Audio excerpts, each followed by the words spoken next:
একটি ভূমি যাকে বলা হয় পৃথিবীর ছাদ, যেখানে আকাশ ছুঁয়ে থাকা পর্বতমালা আর আছে আধ্যাত্মিকতা আর প্রাকৃতিক সৌন্দর্যের অদ্ভুত মিলন। কিন্তু জানেন কি, এই অসাধারণ স্থানের দরজা বিশ্বের অনেকের জন্য বন্ধ। হ্যাঁ, আমরা কথা বলছি তিব্বত নিয়ে। কিন্তু কেন তিব্বত একটি নিষিদ্ধ এলাকা? বেখেয়ালি গল্পের আজকের পর্বে আমরা বের করব এই প্রশ্নের উত্তর। তিব্বত হলো চীনের দক্ষিণ পশ্চিম প্রান্তে অবস্থিত একটি স্বায়ত্তশাসিত অঞ্চল। মধ্য এশিয়ায় অবস্থিত এই অঞ্চলটি তিব্বতীয় জনগোষ্ঠীর আবাসস্থল। এটি বিশ্বের সবচেয়ে উঁচু মালভূমি, যার গড় উচ্চতা 16,000 ফুট, যার কারণে এই অঞ্চলকে পৃথিবীর ছাদও বলা হয়। তিব্বতের দক্ষিণ পশ্চিমে রয়েছে ভারত, তিব্বতের দক্ষিণ সীমান্তে রয়েছে নেপাল। মাউন্ট এভারেস্ট এই দুই দেশের প্রাকৃতিক সীমানা। তিব্বতের দক্ষিণ পূর্বে ভুটান অবস্থিত।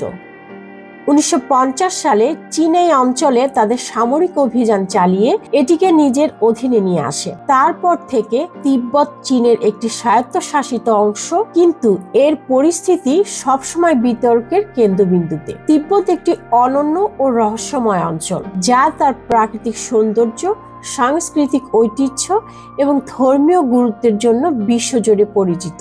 এখানে বসবাসকারী মানুষের প্রধান ধর্ম তিব্বতী বৌদ্ধ ধর্ম। আসলে সমগ্র তিব্বত নিষিদ্ধ নয়। এর রাজধানী লাসা হলো নিষিদ্ধ নগরী। লাসা শব্দটির অর্থ হলো ঈশ্বরের স্থান, তাই বহিরাগতদের এই নগরে প্রবেশ নিষেধ করা হয়েছিল।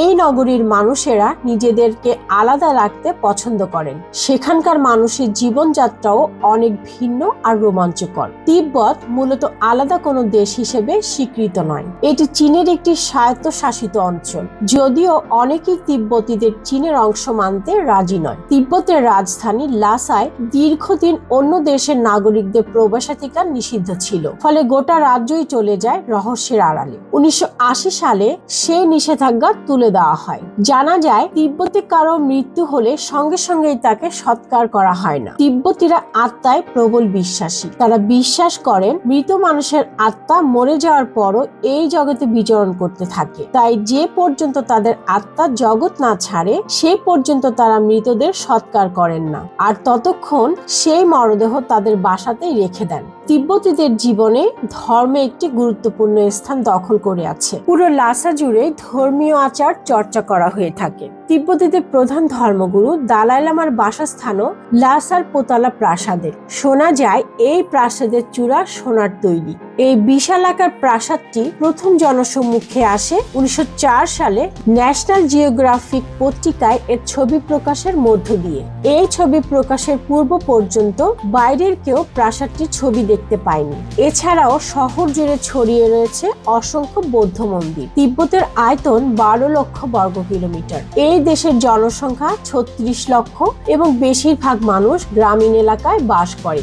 এখান থেকে অনেক বড় নদী যেমন ব্রহ্মপুত্র, সিন্ধু এবং ইয়াংজি এর উৎপত্তি হয়েছে। তিব্বতের অর্থনীতি মূলত কৃষি, পশুপালন এবং পর্যটনদের উপর নির্ভরশীল।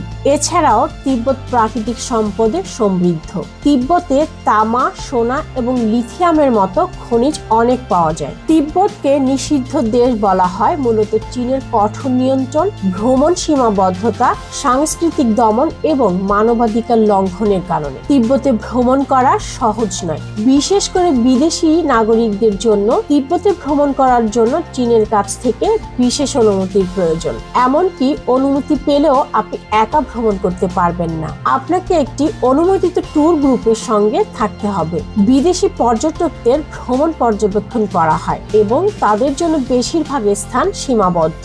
সাংবাদিক, মানবাধিকার কর্মী এবং রাজনৈতিক বিশ্লেষকদের তিব্বতে প্রবেশ প্রায় অসম্ভব। এটি একটি সুন্দর এবং ঐতিহ্যবাহী অঞ্চল হওয়া সত্ত্বেও রাজনৈতিক পরিস্থিতি এবং আন্তর্জাতিক কূটনীতির কারণে এটি সাধারণ মানুষের কাছে রহস্যময় এবং সীমাবদ্ধ রয়ে গেছে।